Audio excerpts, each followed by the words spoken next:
Bueno, ¿cómo están? Buenas tardes. Hoy día nos toca este tema.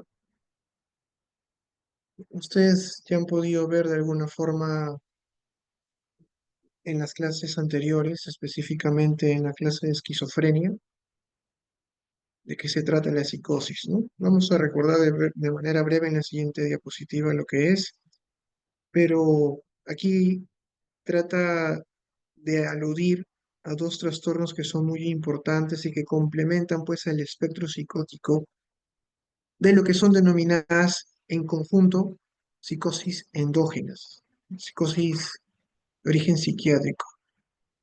Eh, Podríamos decir que son psicosis primarias, ¿no? Y aquí también, pues, recordemos que hay psicosis secundarias que son causadas por otras circunstancias estructurales, por ejemplo, tumores, metabólicas, hidroelectrolíticas, incluso endocrinológicas, etcétera. Entonces hay que tomar en cuenta eso, ¿sí? Eh, por ejemplo, ayer me parece que vieron lo que es el delirio y lo que es demencia. Estas dos alteraciones, dos problemas mentales también cursan, dos enfermedades van a cursar con síntomas psicóticos, pero produce síntomas psicóticos de forma secundaria. Aquí tenemos las psicosis que son primarias y las psicosis endógenas. A la cabeza está la esquizofrenia, que ya la vieron la semana pasada, y ahora el complemento que es el trastorno delirante y el trastorno esquizoafectivo, ¿ok? Entonces empecemos. Primero esto. Aquí vamos a tener que normalmente cuando hablamos de psicosis, en los libros, incluso a ustedes en otras especialidades no psiquiátricas, se alude a que psicosis es únicamente delirios y que es alucinación. Sin embargo, eso no es lo único, que en la psicosis hay una afectación también de otras áreas mentales, el lenguaje, la afectividad, la voluntad, la motricidad. Sin embargo, lo que más va a ser observable es eso, ¿no? El delirio y las alucinaciones. Es por eso que generalmente cuando hablamos de psicosis, en términos más fáciles, decimos que es la presencia de delirios y o alucinaciones.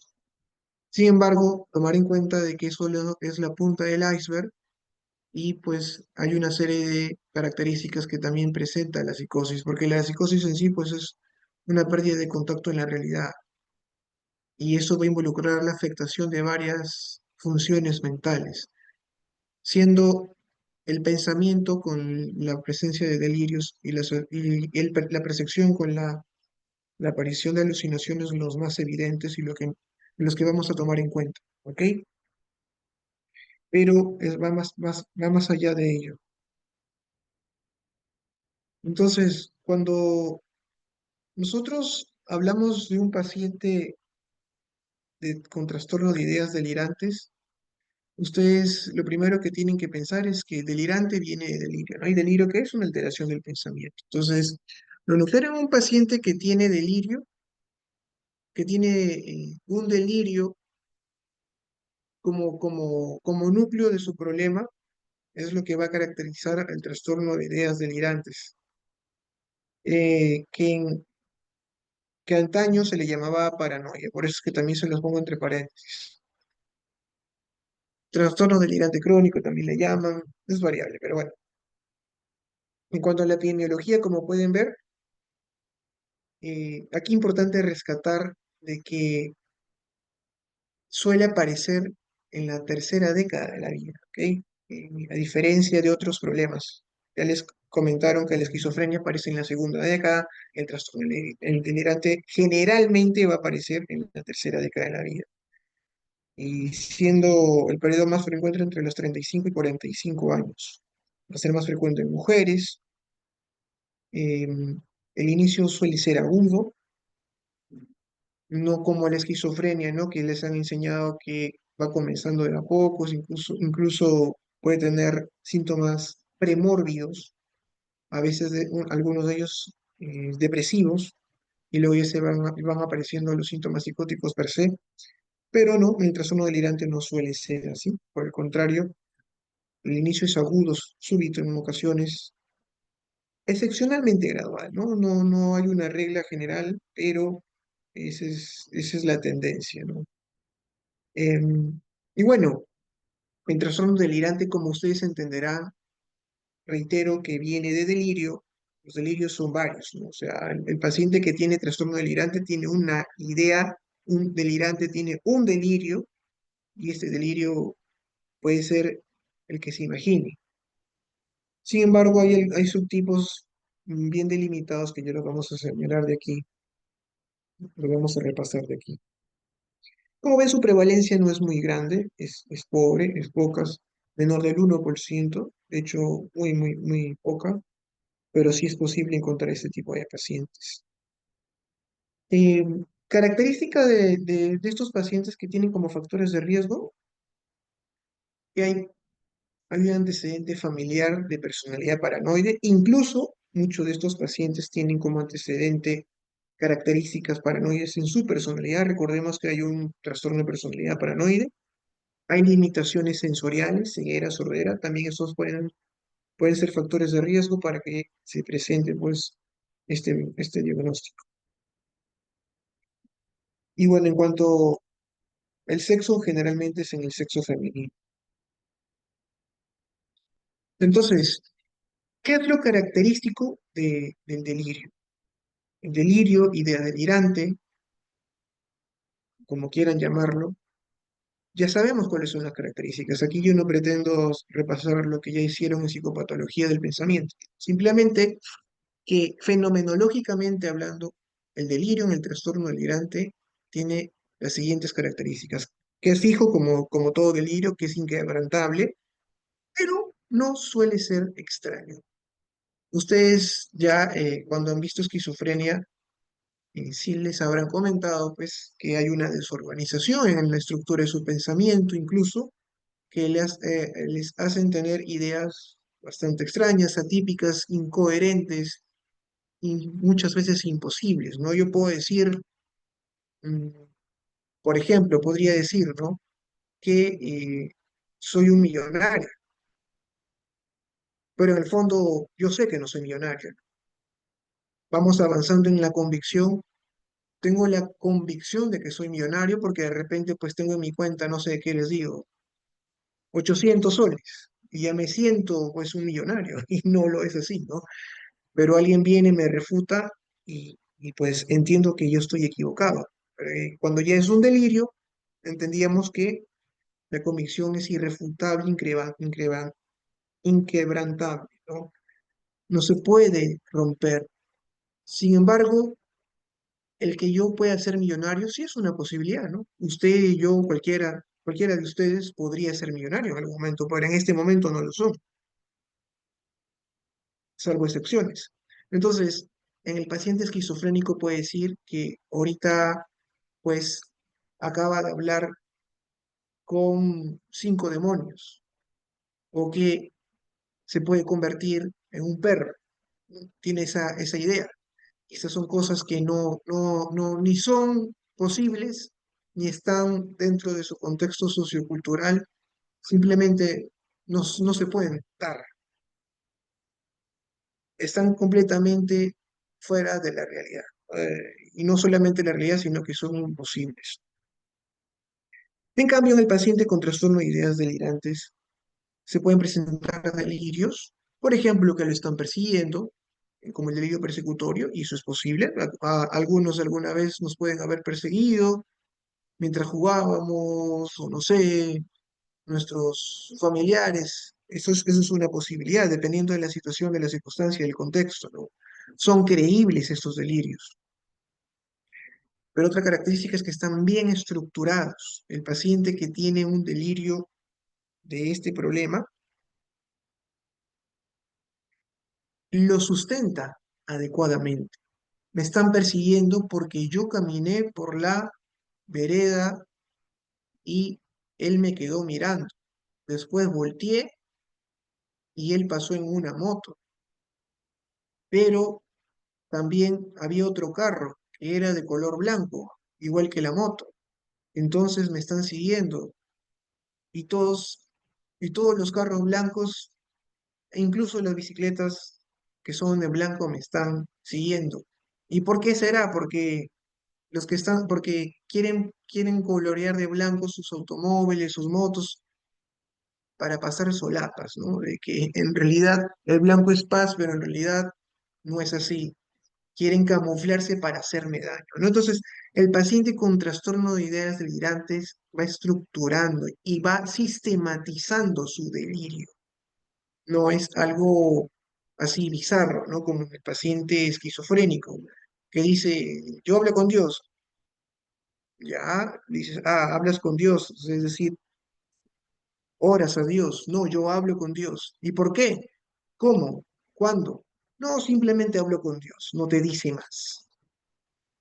Y en tercer punto está referente a situaciones que pueden ocurrir, bueno, ya les decía, muchas veces, mayormente, está relacionado con el contexto de la persona, ¿no? Por ejemplo, puede darse el delirio en un universitario, en un científico incluso, que eso es posible, y el científico, pues, que tiene la idea de inventar algo, pues llega un punto en el cual siente que no puede inventar porque no hay la tecnología o porque hay alguien que está obstruyendo su progreso o porque alguien está interfiriendo, etcétera. Y todo eso le va encontrando razones que las va estructurando y sistematizando y una cosa se va aunando a la otra y así se va haciendo algo muy, muy encapsulado. Pero siempre son posibles dentro de lo que es el escenario y la realidad del paciente, ¿ok? Siempre está y va a estar relacionado al contexto en el cual se desarrolla. Siempre pongo como ejemplo el esquizofrénico, porque el esquizofrénico nos pueden decir cualquier cosa sin ningún sentido, que no tienen nada que ver con su vida, con sus familiares, con sus vivencias, con su cultura. Eh, Puede decir que sus pensamientos salen de su cabeza y se disparan contra la pared y la destruyen, ¿no? Y eso es completamente imposible, ¿no? Y lo sabemos. No es normal, no es lo típico que en el paciente con trastornos de idea delirantes se presente un periodo premórbido, que sí sucede en el esquizofrénico, por ejemplo, yo les decía, pueden presentarse síntomas depresivos, pero en algunos casos pueden haber comportamientos extraños, pueden haber ciertas actitudes diferentes en su forma de ser, en su personalidad. Y una de las cosas que a veces puede ser un motivo de confusión es que en algunos casos, excepcionalmente, ojo, excepcionalmente, los pacientes pueden presentar alucinaciones, que no son prominentes, no prominentes porque si aparecen, aparecen de forma transitoria y por supuesto el paciente las va a notar, las va a evidenciar, pero es algo que se va diluyendo en el tiempo. Puede tener comportamientos extraños, pero siempre van a estar relacionados con la idea, con el delirio que se está presentando. Por lo demás, el resto de funciones mentales no se ven necesariamente afectadas. La afectividad, el lenguaje y otras conductas, la conducta en general. Es decir, la persona puede pensar, por ejemplo, que le están persiguiendo, o puede haber también el esposo que tiene la idea delirante que su esposa le está engañando, pero en el resto de escenarios de su vida se desenvuelve bien. El escenario marital tiene conflicto, pero en su trabajo sale a la calle y no tiene ningún inconveniente. Pero todo lo que gira en torno a su delirio o que alimente ese delirio es en donde se van a presentar las dificultades. Y es ahí, en ese escenario, en donde se podrían presentar distorsiones, afectaciones de otras funciones mentales, ¿no? Por ejemplo, un paciente que tiene la idea delirante de celos de su esposa, puede tornarse irritable, puede tornarse ansioso, pero solo cuando se toca este tema.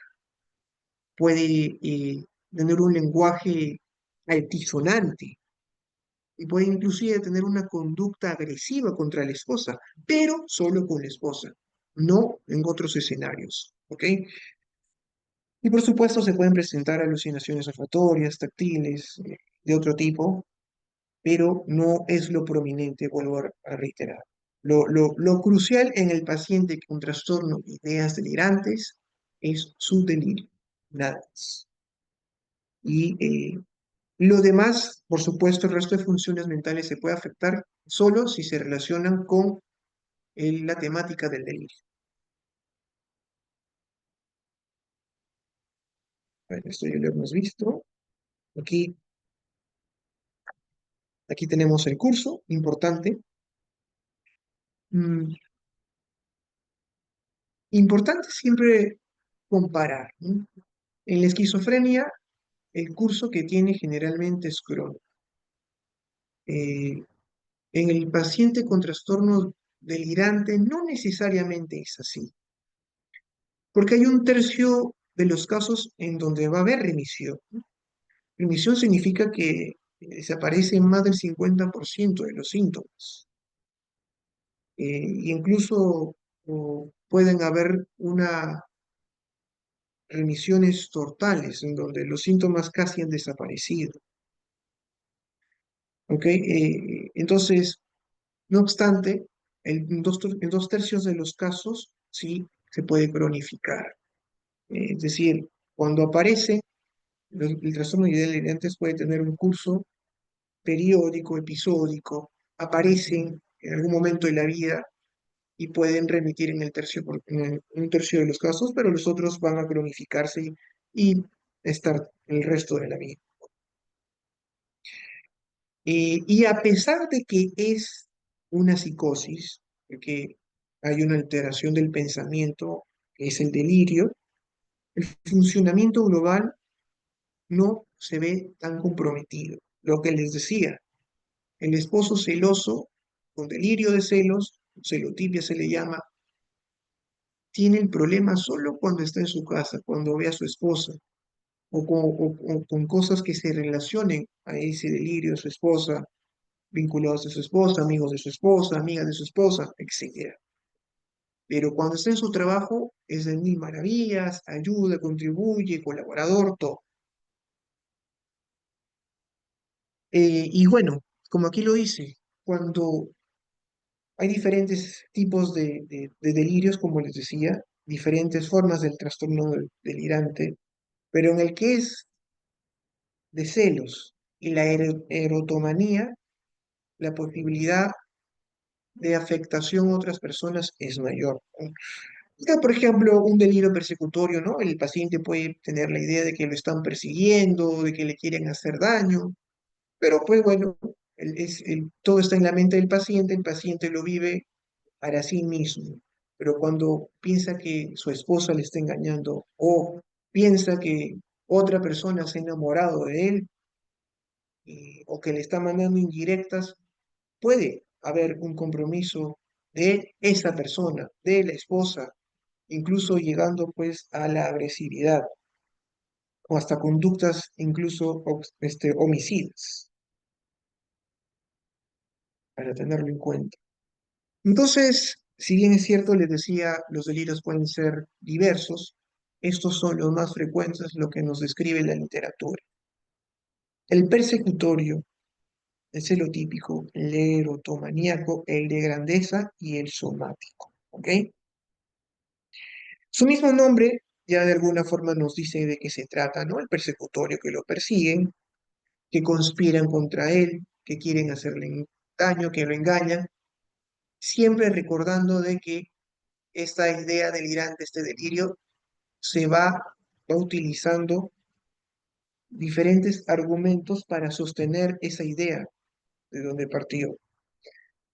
El celotípico, ya les decía, tiene que ver con las parejas, Entonces, la persona que lo padece, ya sea hombre o mujer, siente que su pareja pues, le es infiel, tiene la certeza que su pareja le es infiel. El erotomaníaco, aquí me voy a detener un ratito porque hay algunas cosas que profundizar. En el erotomaníaco, la persona, el individuo, piensa que otra persona está enamorada de él por diversos motivos. Pero este amor nunca se concreta y no va a ser correspondido.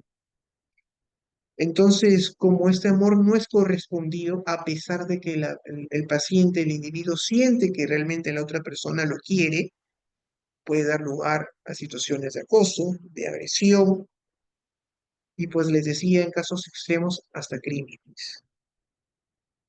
Y se puede presentar de tres formas el delirio erotomaníaco. En alguien que es conocido, ah, pero siempre tiene un rol social más destacado. Incluso el paciente estando casado, conviviente con alguien, puede tener la idea de que, por ejemplo, su jefa de trabajo se ha enamorado de él. Y bueno, viceversa, ya sea hombre o mujer. Que su jefe, la chica que está en una fábrica, por ejemplo, y piensa que es su supervisor, se ha enamorado de él. O que el dueño de la empresa se ha enamorado de él porque la ha mirado, porque la saludó diferente otros días. Entonces comienzan a maquinar y al mínimo detalle que lo relacione a él o a ella con el supervisor, con el director, con el dueño, va a consolidar la idea de que sí, realmente está enamorada de él. Pero es alguien conocido. Otra posibilidad es que se trate de una persona relevante en la sociedad. El caso, por ejemplo, de periodistas, ¿no? Salieron en las noticias que habían acosadores de periodistas que los estaban, eh, pues, acosando en redes sociales, incluso se habían averiguado dónde vivía, pero pero nunca hubo un contacto con ellos. Y la tercera posibilidad es cuando se da una ruptura amorosa, es decir, personas que, por ejemplo, llegaron a salir, ¿no? Con un plan de salientes, como se suele decir hoy en día, simplemente salieron, pero no se llegó a concretar o consolidar un enamoramiento, una pareja, pero la persona piensa, el individuo que padece este problema, pues no acepta esa separación y justifica más bien circunstancias, situaciones en donde considera él que todavía pues hay un vínculo, a pesar de la ruptura amorosa que ya se dio. No admite ser abandonado y piensa que es amado por el otro. Y pues ya les decía, un gran ejemplo es lo que pasa cuando hay acosadores de periodistas, de figuras de farándula, de figuras de la televisión, figuras sociales. El delirio de grandeza, bueno, y les pongo a Napoleón, no podría decir exactamente que lo haya tenido, pero es muy probable que sí. Es muy probable, posible que sí haya sido. Porque la persona que tiene el delirio de grandeza tiene la convicción de tener cierto talento o conocimiento. Pero este talento, este conocimiento no es reconocido por sus pares, por sus contemporáneos.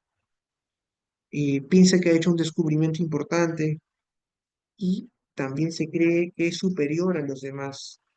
Obviamente que si siente que ha hecho algo innovador, que ha inventado algo y se siente no reconocido, va a sentirse mejor que otras personas, que de repente desde su perspectiva no han hecho nada y ya los premiaron, los subieron de puesto o les han aumentado el sueldo, por ejemplo. Y bueno, a estos individuos también se les llama arregladores porque piensan que pueden solucionar todo. O a ver, tú no sabes eso, no te preocupes, yo lo hago. La cocina está malograda, no, yo lo hago. Nunca en su vida ha reparado nada, pero como siente perdón, como siente más que como piensa, que puede hacerlo todo y tiene el delirio que puede hacerlo todo, se apunta para realizar esto. Entonces ese es el delirio de grandeza. Y finalmente, el delirio somático, que tiene que ver parcialmente con lo que yo les expuse en clases pasadas sobre los trastornos somatomorfos. Es una persona que cree que sufre una enfermedad. O sea, cuando vimos recordando el trastorno de ansiedad por enfermedad o hipocondría, la persona tenía la idea de sufrir una enfermedad y tenía un sufrimiento real por tener la idea de presentar esa enfermedad. Pero yo les dije, recordemos que el paciente con hipocondría tenía ideas sobrevaloradas, ¿no?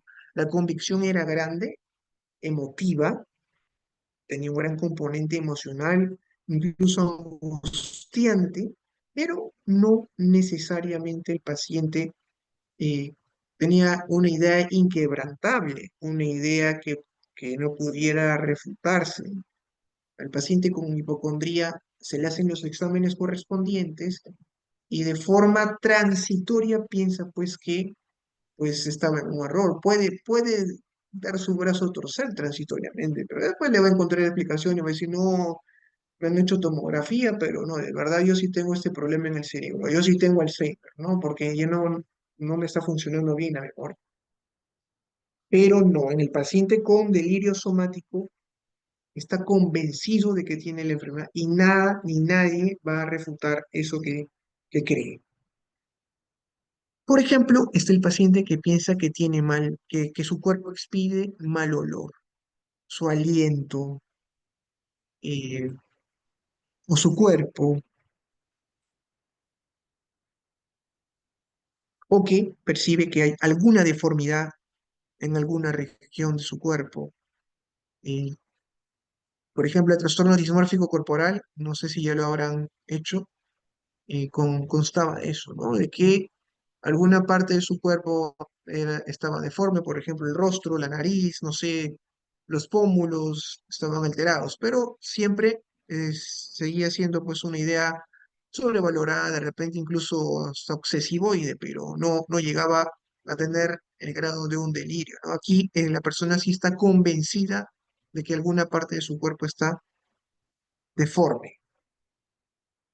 Y bueno, digamos, lo que podría llamarse delirio hipocondríaco per se es el paciente que está convencido que tiene una enfermedad mortal. Y estos pacientes, pues, al sentirse enfermos, por ejemplo, el que tiene el delirio de tener cáncer, no hay nada que se pueda hacer. Ahí la psicoterapia no va a ayudar mucho. Tiene que ser un tratamiento eh, con varios profesionales, un tratamiento, un abordaje muy preciso para que las cosas no se vayan a alterar, ¿ok? Entonces esos son los más frecuentes. Sin embargo, cabe la posibilidad de que haya una mixtura y algunos de los pacientes puedan tener eh, una combinación de estos que se les ha presentado, pero no va a haber un predominio, ¿no? Puede presentar persecución, puede presentar celotipia, pero ninguno es predominante. No obstante, siguen siendo delirios. Ahora, nosotros, ¿cómo llegamos al diagnóstico, ¿no? De un delirio? Normalmente,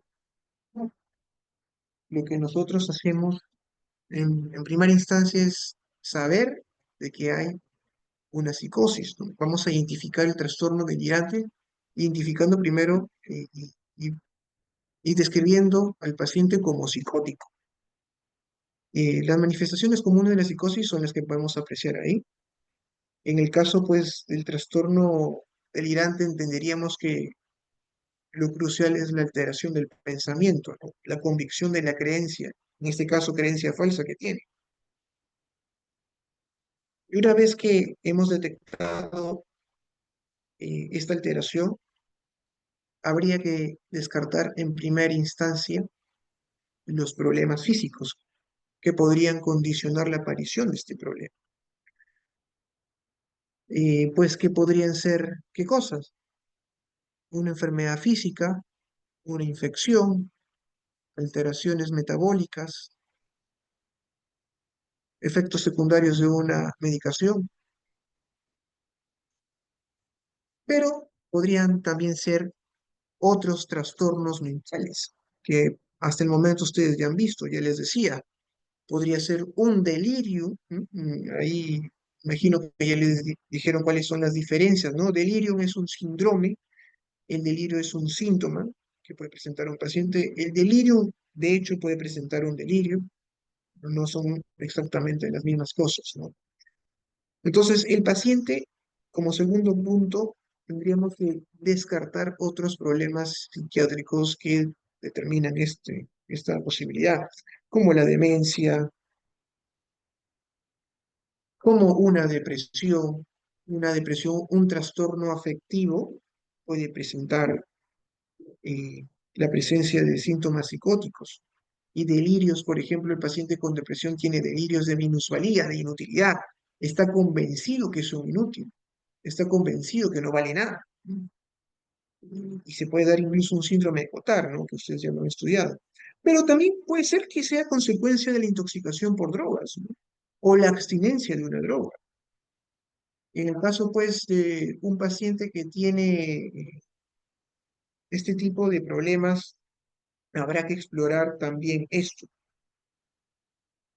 Entonces, primero los problemas físicos como tal, después los trastornos mentales, otros trastornos mentales que podrían aparecer con delirios, con alteraciones del pensamiento. Bueno, aquí les pongo un cuadro de problemas neurológicos y otros problemas físicos que podrían condicionar la aparición de delirios. Para tenerlo en cuenta, como ven, es una serie, así que no nos aventuremos a decir que si la persona tiene un delirio de persecución, ya es un trastorno delirante, ¿no? Porque ese delirio de persecución también se puede presentar en una esquizofrenia. También se podría presentar en un paciente que tiene una intoxicación por cocaína. Así que no nos apresuremos y exploremoslo adecuadamente. En tercer lugar,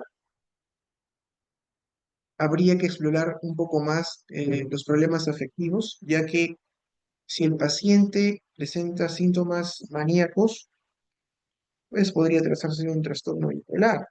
De no ser así, nos quedamos con el espectro de, con estas siguientes características que las pueden apreciar en este cuadro, que son las ideas delirantes, las alucinaciones, la conducta y el lenguaje desorganizado, que en su caso pues nos haría pensar de que es una esquizofrenia. Pero de no ser así,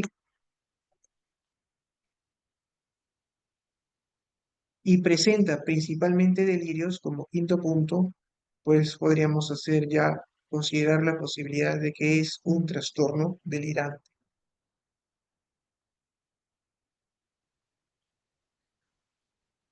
Entonces, cuando hablamos de diagnósticos diferenciales de trastorno delirante, ya que lo he venido repitiendo hasta el momento, el trastorno delirante pues tiene como principal diagnóstico diferencial a la esquizofrenia. Y la literatura es variable, pero la esquizofrenia puede llegar hasta el 1%, pero el trastorno delirante es menor al 1%. La personalidad. En el paciente con esquizofrenia suele ser esquizoide, en el delirante, una personalidad paranoide. En el caso de la evolución, de la forma de evolución de la esquizofrenia es un proceso y en el caso del trastorno delirante es un desarrollo. Y una cosa muy importante aquí, quizás una de las más importantes, es el deterioro de la personalidad. Eh, el deterioro en sí del funcionamiento del paciente en la esquizofrenia va a haber un deterioro marcado en su funcionamiento, en su personalidad. En el trastorno delirante no necesariamente. Lógicamente que si dejamos al paciente al azar, no le intervenimos ni farmacológica ni psicológicamente, el paciente puede ir muy mal, pero, pero lo común, no es lo habitual de que el deterioro sea progresivo. Eh, y otra cosa importante es esta, que es la presencia del delirio, ¿no? Ya les decía, sistematizado en el delirante, en la esquizofrenia no es sistematizado. De hecho, hay presencia de otro tipo de delirios en la esquizofrenia, como es el de control o de influencia, ¿no? Que otras personas le están controlando, que otras personas pueden mover su cuerpo, que otras personas tienen un control completo sobre él, ¿no? En el delirante no hay ese tipo de delirios porque recordemos, el delirio suele ser explicado por el contexto, las vivencias, experiencias que tiene el paciente. Y dicho de otra forma, el delirio son posibles. El delirio es posible. En la esquizofrenia, no. Nadie de nosotros aquí presentes pensaríamos que, pues, eh, la presidenta o que el coronel de la policía, pues, nos va a controlar. No es posible, o que mueve alguna parte de nuestro cuerpo, ¿no? O nos hace hablar. No es lógico y no es posible. Y bueno, ahí finalmente nos dice respuesta al tratamiento. La respuesta al tratamiento en la esquizofrenia, de hecho, es mejor, principalmente cuando hablamos de síntomas positivos, pero en el paciente con trastorno delirante la respuesta no es tan buena. En ambos, por ejemplo, se pueden utilizar antipsicóticos. La gran, eh, la gran diferencia sería de que en todo caso hay una respuesta y una remisión parcial de síntomas con el uso de antipsicóticos, pero sin uso de nada, obviamente que las cosas están mucho peor. Y aquí tenemos algunos delirios que tienen sus epónimos y algunos que están relacionados con el tema de hoy, que es el delirio de Clerenboll, el delirio de enamoramiento erotomaníaco, el delirio de ECMO, ojo, que es algo que puede pasar, suele suceder, delirio de parasitosis. El paciente cree que sufre una infestación por parásitos. Incluso, por ejemplo, en los pacientes, para los que quieren ser dermatólogos, ojo con eso, porque es frecuente en su práctica que se encuentren este tipo de pacientes. No es un paciente, pues, que va a estar desorganizado, que va a venir cochinito, que se va a desnudar. El paciente tiene la creencia que tiene parásitos caminando por su piel o que incluso en algunos casos se introducen en su piel, pero en el resto de cosas, escenarios de su vida, no tiene ningún inconveniente. Y puede tener incluso alucinaciones táctiles en donde siente que le caminan estos bichos en la piel. Pues no necesariamente involucra que sea real. De hecho, en los pacientes que tienen delirio de Ebro, tiene como antecedente de que en algún momento en su vida pueden haber tenido pues problemas de parasitosis, pediculosis, ácaros, o sea, verdaderamente pueden haber tenido algún problema de infestación, pero lo tuvieron en el pasado y actualmente ya no lo tienen. Y el delirio de Krishna, delirio sensitivo de referencia, que otras personas hablan mal de él, lo ridiculizan o cuestionan su conducta. Y los otros que se pueden presentar en otros trastornos mentales, pero que se los pongo para que lo tengan en cuenta porque también son posibles que los observen en la práctica, en su práctica como médicos. Y bueno, y aquí ya pasamos a los criterios diagnósticos. Si pueden observar aquí en la pantalla, no hay mucho que decir.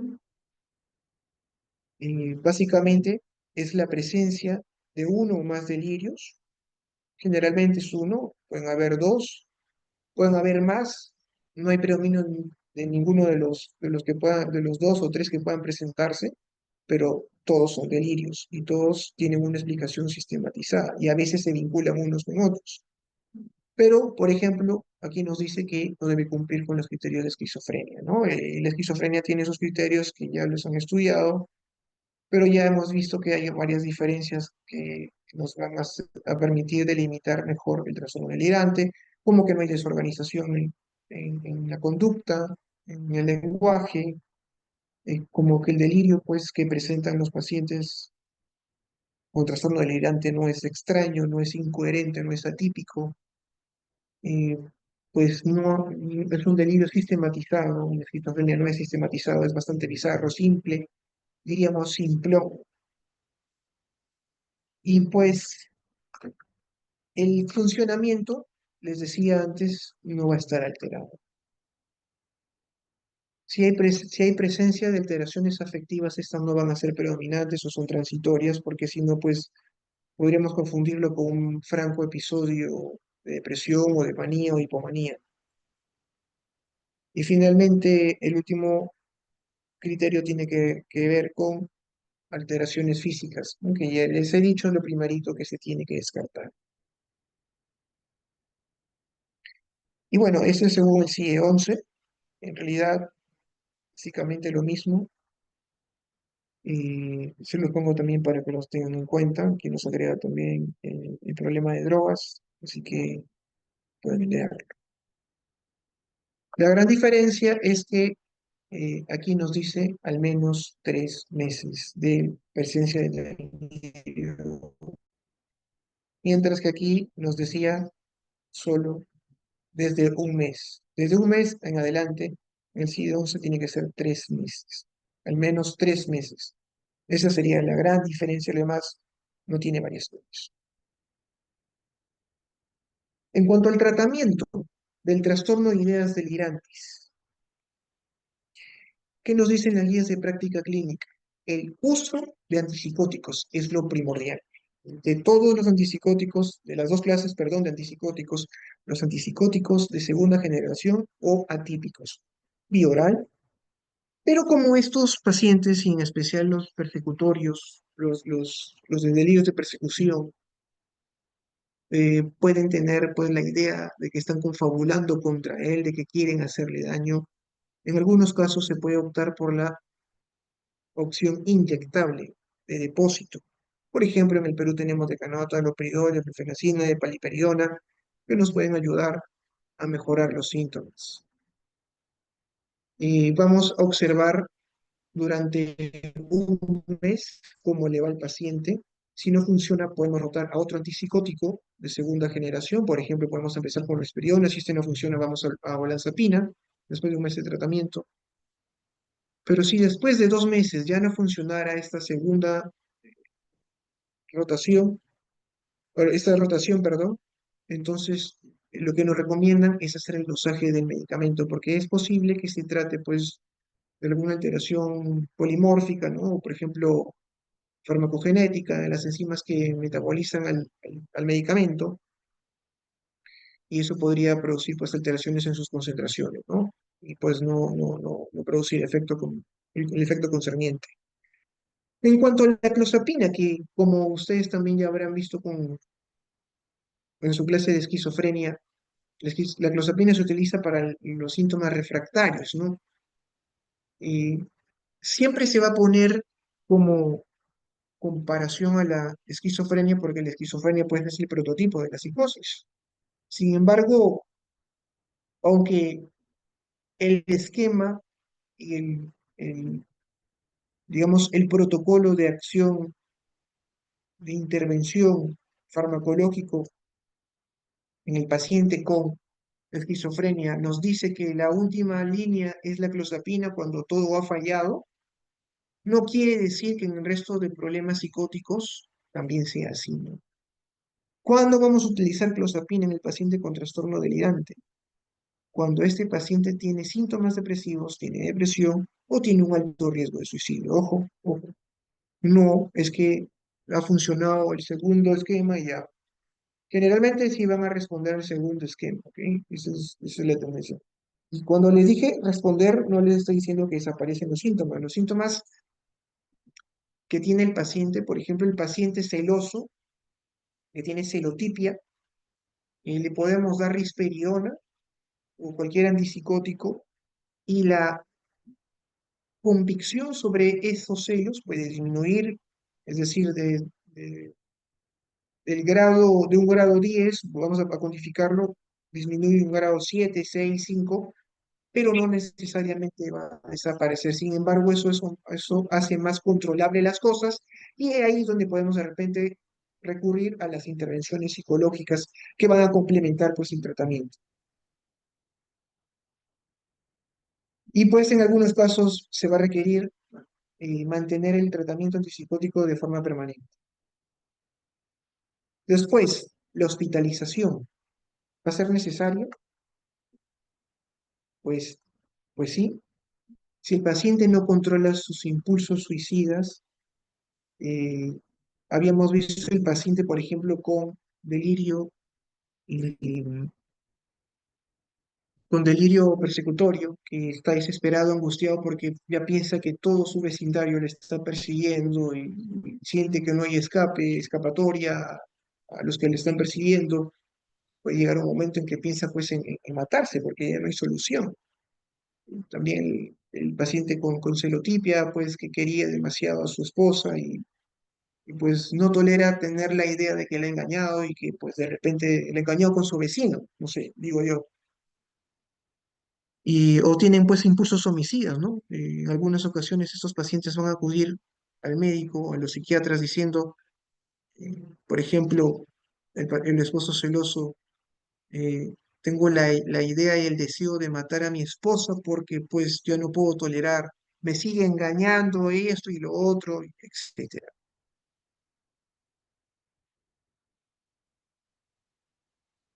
Y pues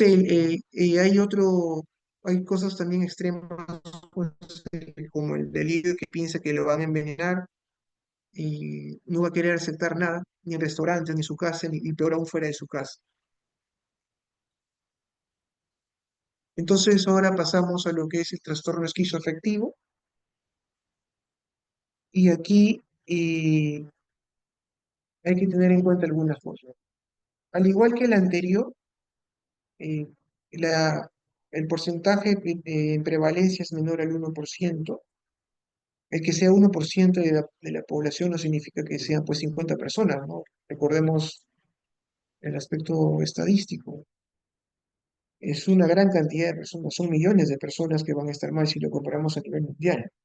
Pero hay que tomarlo en consideración. Esquizoafectivo va a ser más frecuente, más prevalente en mujeres. El que sea prevalente no significa que siempre sea así, porque pues la prevalencia pues en un sentido estadístico es lo más frecuente, pero no necesariamente lo que siempre se va a dar. Suele aparecer en la adultez temprana, son pacientes solteros que tienen abuso de sustancias, hay antecedentes familiares psiquiátricos, por ejemplo, el trastorno bipolar, y al igual que en el trastorno anterior, tiene un mejor pronóstico que la esquizofrenia, pero menos que un paciente que tiene trastorno bipolar o un trastorno depresivo. Entonces, son pacientes mujeres, pacientes que son adultos jóvenes, solteros y que abusan de drogas y sustancias. Y generalmente tienen un antecedente familiar con trastorno bipolar. Ese es el perfil del paciente que tiene trastorno esquizoafectivo. Entonces, ver este dibujo. El paciente con trastorno esquizoafectivo, como su nombre lo dice, podríamos esperar de que pues es un paciente que tiene esquizofrenia y que tiene un episodio afectivo, ¿no? De ahí esquizoafectivo. O podríamos decir, pues, que es la intersección de los dos, que de hecho es algo que estuvo en debate durante muchas décadas. Pero hoy se sabe de que no necesariamente es así, porque la forma concurrente no es la única. La forma concurrente, es decir, en donde hay síntomas psicóticos parecidos a la esquizofrenia y síntomas afectivos no siempre se van a dar. Y hay otras formas que son secuenciales, ya lo vamos a ver de aquí, en donde, por el contrario, se pueden presentar síntomas psicóticos francos y en otro momento, hay otro momento en su vida donde van a aparecer episodios afectivos. Es decir, el paciente con trastorno esquizoafectivo no necesariamente va a tener la presencia de síntomas eh, psicóticos, delirios, alucinaciones, junto con síntomas afectivos, depresivos o maníacos, sino que es posible que observando el curso de vida del paciente, algunos presenten en algún momento los síntomas psicóticos y más adelante pueda presentar episodios con síntomas afectivos. Y sigue siendo pues un trastorno esquizoafectivo, ¿ok? Entonces, y algo transversal a a toda la psicosis es que va a haber un deterioro funcional. Pero si podemos poner a la cabeza, el esquizofrenia es el que tiene mayor deterioro funcional. En segundo lugar, pondríamos justamente el trastorno esquizoafectivo y en tercer lugar, al trastorno bipolar. Por eso que ahí podemos observar en la diapositiva que tiene una mala adaptación social premórbida respecto a los trastornos afectivos. Entonces, el funcionamiento, bueno, aquí también está escrito la adaptación premórbida, va a ser también alterada, también en el mismo orden. La adaptación social premórbida, pues significa cómo se ha desenvuelto antes de que aparezcan pues, los síntomas francos. En un paciente esquizofrénico, la adaptación premórbida ya va a ser evidente, va a ser una persona que no se relaciona mucho. Y aquí en el paciente con trastorno esquizoafectivo, va a ser una persona que sí se va a aislar, pero no tanto como el esquizofrénico, pero sí más que un paciente con trastorno bipolar. ¿Ok? A eso se refiere. Ahora, cuando se han hecho estudios sobre trastornos esquizoafectivos, se han encontrado cosas muy interesantes. Por ejemplo, la forma de presentación del primer episodio. En la mayoría de los casos, entre el 34 y 56% de los casos, la presentación del episodio es psicótico, es decir, presencia de delirios, presencia de alucinaciones o los dos juntos. Es así como pueden debutar, suelen debutar mayormente, pero la segunda forma en que se pueden presentar es como un episodio esquizomaníaco o como un episodio depresivo. ¿Ok?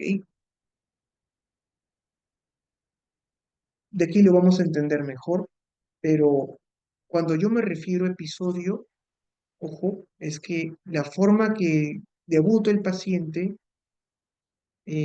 no es solamente una presencia de delirios y o alucinaciones, sino que a la vez el paciente presenta síntomas depresivos, ¿ok?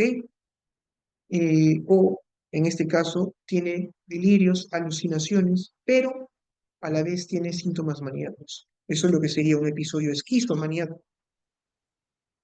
Y este episodio esquizomaníaco sería junto con el episodio depresivo la forma en que se presenta. Es decir, habría pacientes con trastorno esquizoafectivo que debutan con un episodio depresivo, que podría hacernos pensar pues que es simplemente una depresión.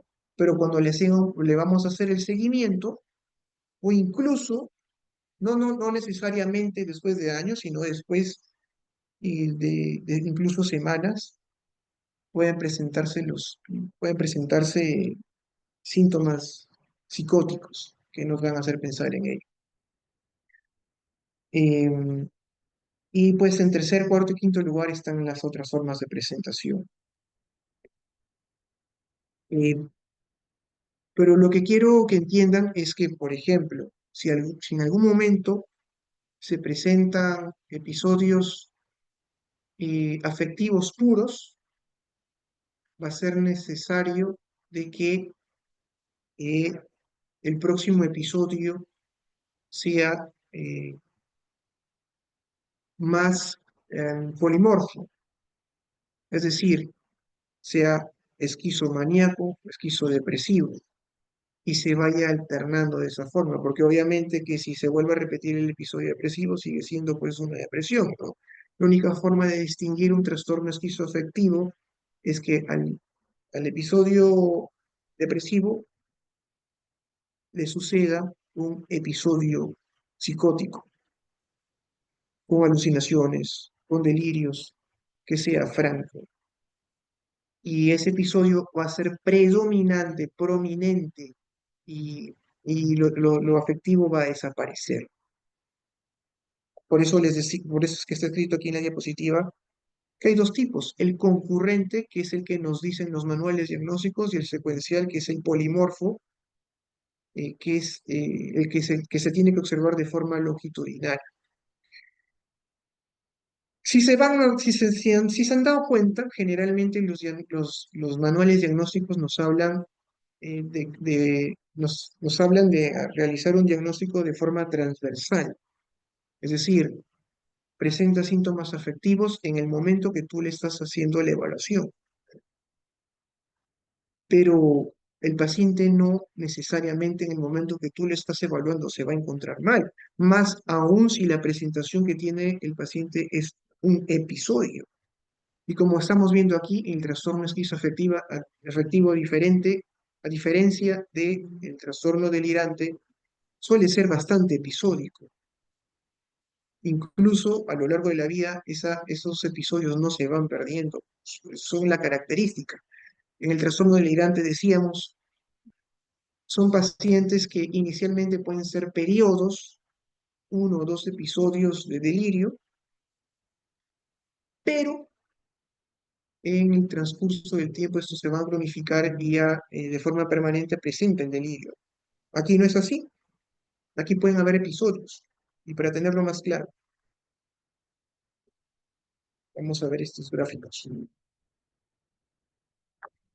Puede haber un paciente que tiene un franco episodio psicótico, prácticamente esquizofrénico, con todos los síntomas que presenta, no todos los síntomas, pero la mayoría de síntomas que tiene la esquizofrenia. Esencialmente los delirios y lo, las alucinaciones. Pero pueden haber pacientes que tienen episodios maníacos como debut, o pacientes que tienen como un episodio depresivo, o pacientes que tienen como debut un episodio esquizomaníaco o un episodio esquizodepresivo. ¿Ok? Cuando hablo pues de esquizomaníaco significa pues que el paciente tiene síntomas psicóticos y tiene síntomas maníacos, o tiene síntomas psicóticos y tiene síntomas depresivos a la vez. Y el DCM y los manuales diagnósticos generalmente nos hablan de esto como trastorno esquizoafectivo. Pero según lo que yo les estoy presentando, y es lo que nos han hecho los grandes estudios longitudinales como el estudio Colonia, nos hablan pues de que hay episodios esquizoafectivos que pertenecerían al trastorno esquizoafectivo. Y los episodios esquizoafectivos sería la presencia de episodios esquizo con síntomas psicóticos con un episodio, con síntomas afectivos a la vez, ya sean maníacos o ya sean depresivos. Por eso que va a ser muy importante que en el paciente, en toda la psiquiatría, pero en especial en el paciente esquizoafectivo, hacer una observación longitudinal, porque el paciente nos puede venir con cualquiera de estas características como debut, como vemos aquí.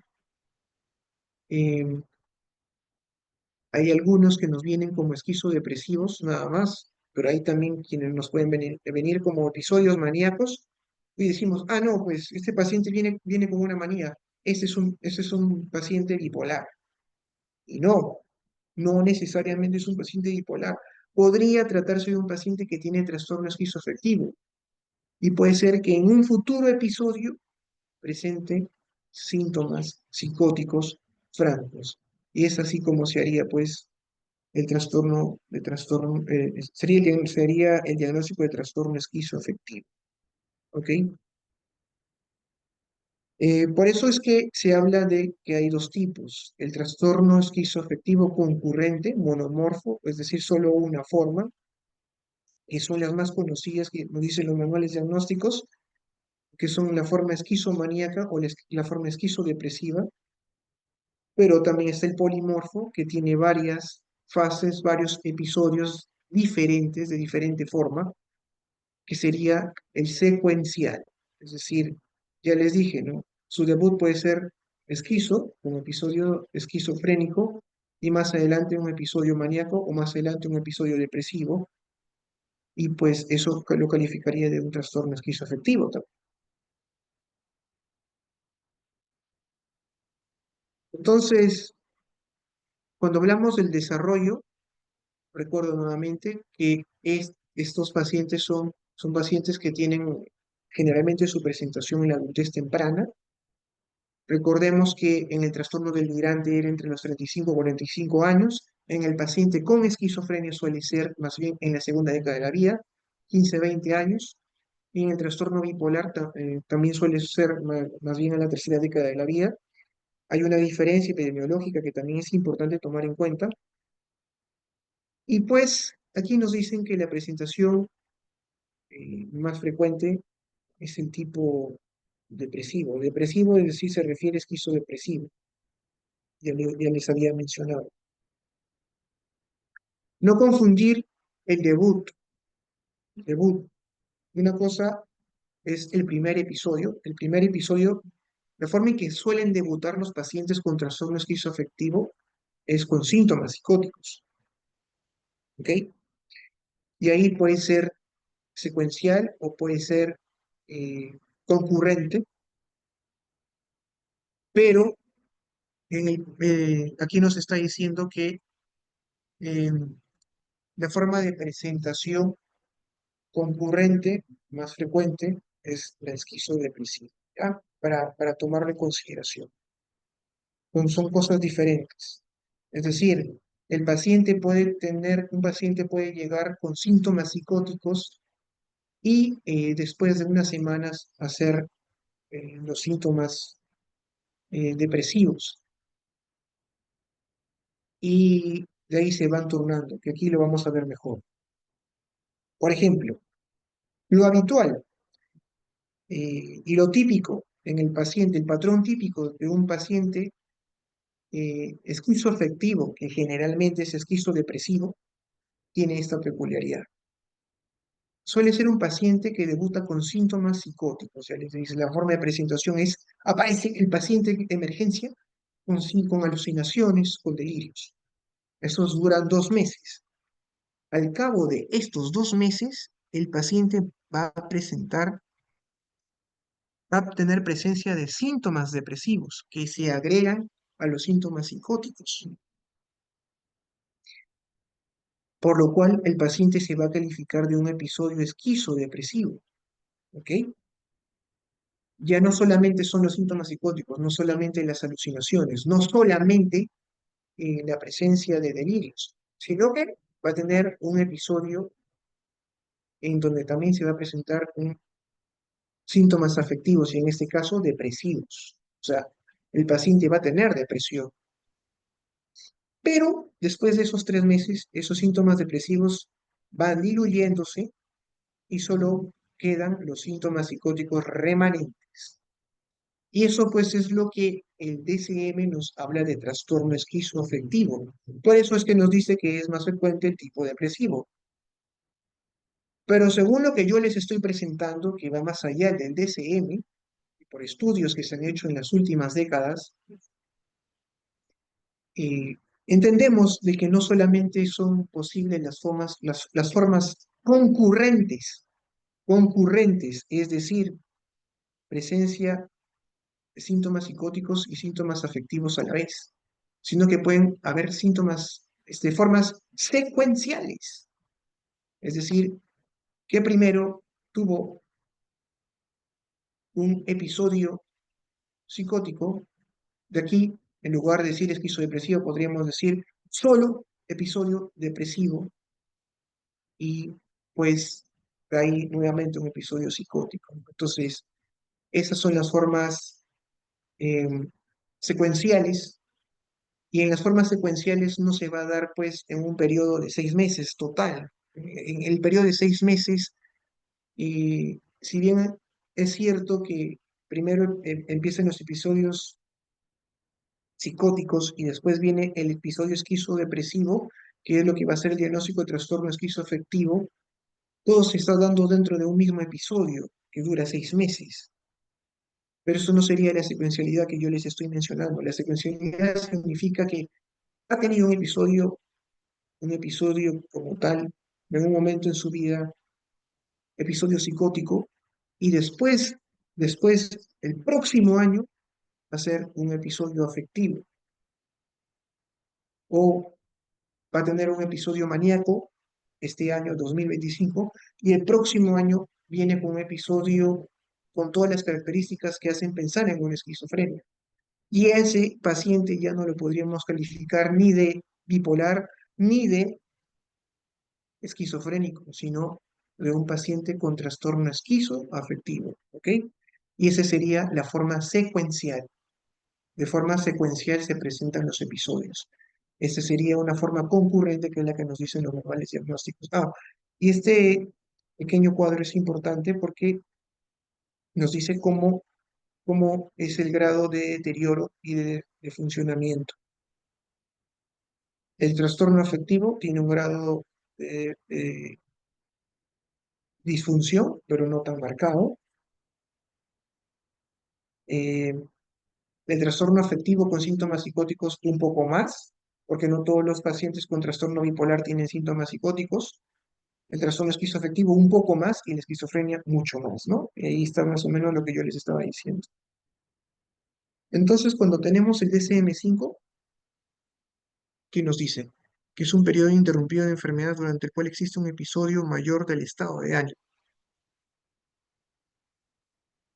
Es decir, el paciente tiene un episodio o maníaco o un episodio depresivo. Pero antes o durante el transcurso del diagnóstico está presentando 2 semanas de un episodio psicótico. Psicótico. Y es lo que les decía aquí. El paciente tiene un episodio depresivo predominante. Si es que hablamos, aquí se está hablando de em, digamos, la forma de presentación, ¿no? Pero ese es un gráfico de la forma en que se presenta, ¿no?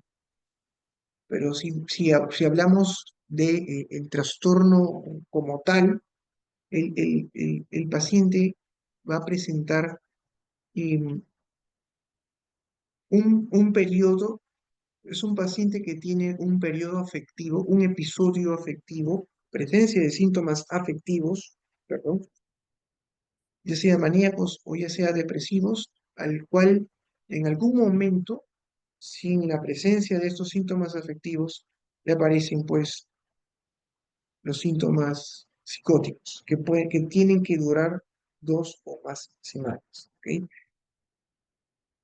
Y después son los síntomas de exclusión, el C nos dice los síntomas que cumplen los criterios de un episodio mayor. Aquí básicamente nos está diciendo pues que el síntoma afectivo es el predominante, es el piso. Es decir, el denominador en el trastorno esquizoafectivo, según DSM-5, que es concurrente, nos está diciendo que el denominador es un episodio afectivo, ya sea maníaco o depresivo. Y en ese denominador hay un momento en el cual los síntomas psicóticos son predominantes.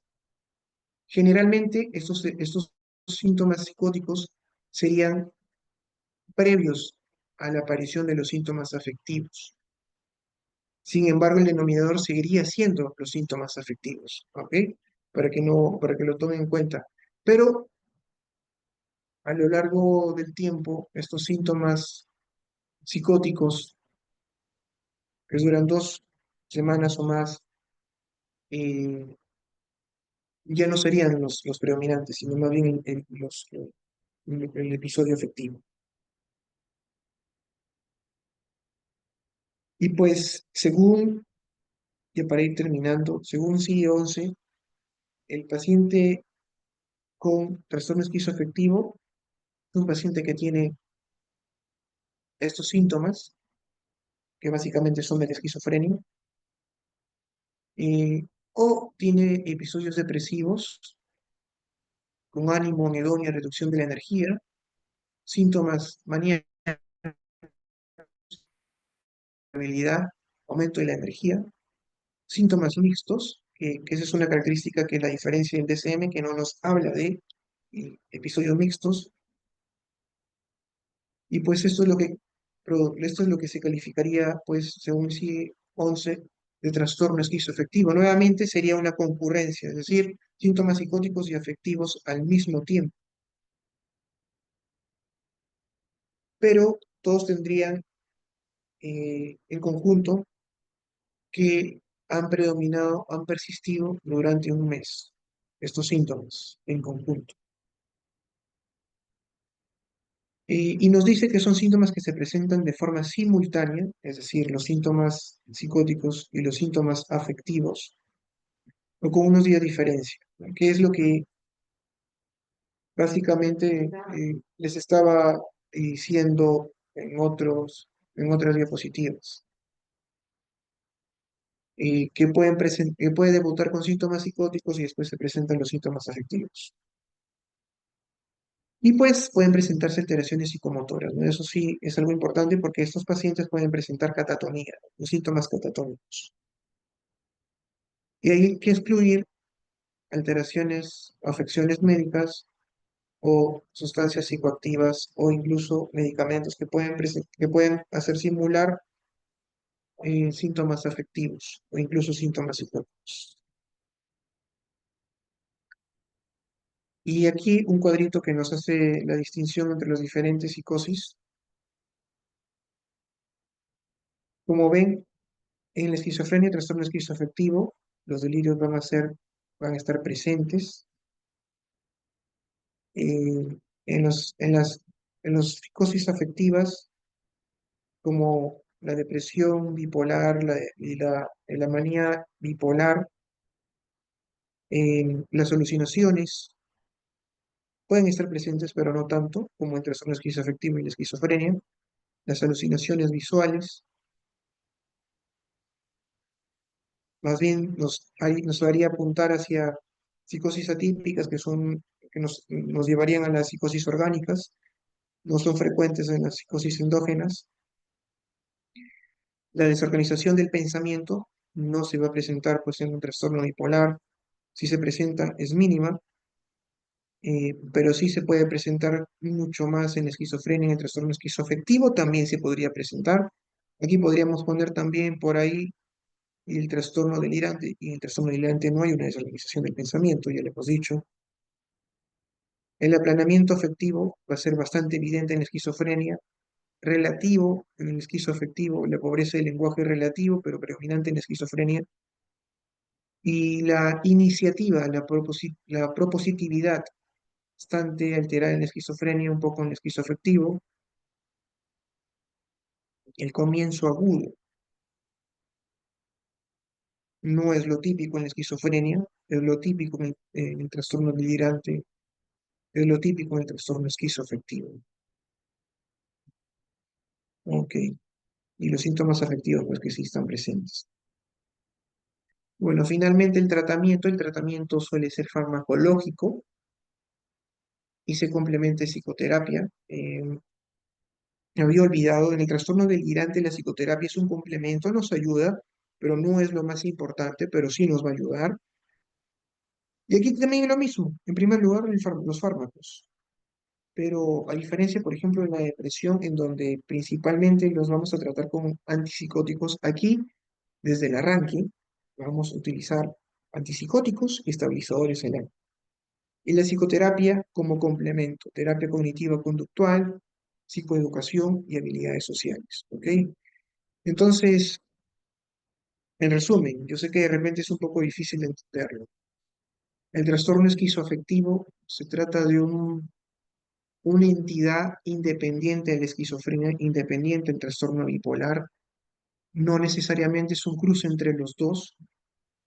Eh, las formas quizás más conocidas o las que más se suelen hablar en el ámbito psiquiátrico son las concurrentes, es decir, las monomorfas, es decir, los episodios esquizodepresivos o esquizomaníacos, pero como les estoy mostrando, no necesariamente son así porque pueden haber formas secuenciales en donde hay episodios depresivos al cual le sigue un episodio psicótico, un episodio esquizodepresivo, perdón, o viceversa.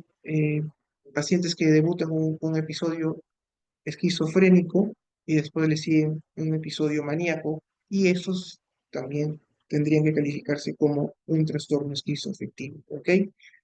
Entonces, epidemiológicamente hablando, pacientes eh, que son adultos jóvenes, eh, pero en el cual va a haber un deterioro funcional parecido a la esquizofrenia, pero menor que la esquizofrenia, pero peor que el trastorno bipolar. Se va a ver afectación también de otras funciones mentales, pero no va a haber una desorganización como sí se produce en el paciente con esquizofrenia, ¿ok? Entonces, esto es lo crucial del trastorno esquizoafectivo, por favor, para tomarlo en cuenta, para tomarlo en consideración. Y pues el deterioro no es tan marcado como en la esquizofrenia, pero sí hay que tomarlo en consideración como diagnóstico, porque el tratamiento, como pueden observar, no es lo mismo que en la esquizofrenia, ¿no? Si, por ejemplo, tenemos un paciente que debuta con un episodio maníaco y después con todos los síntomas de una esquizofrenia, podríamos decir, ah, bueno, maníaco, trastorno bipolar, y vamos a tratarlo con estabilizador del ánimo.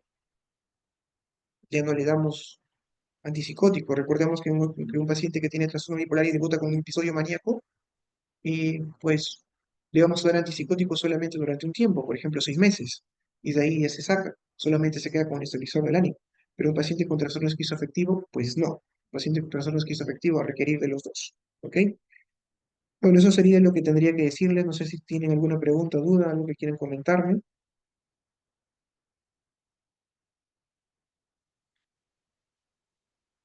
Si no es así, entonces igual saben que pueden comentarle a su coordinador, coordinadora, y pues me hacen pasar las preguntas, ¿sí? Y pues nada, chicos, creo que eso sería todo por hoy. Ha sido un gusto. Ya nos estamos viendo. Gracias, doctor. Luis.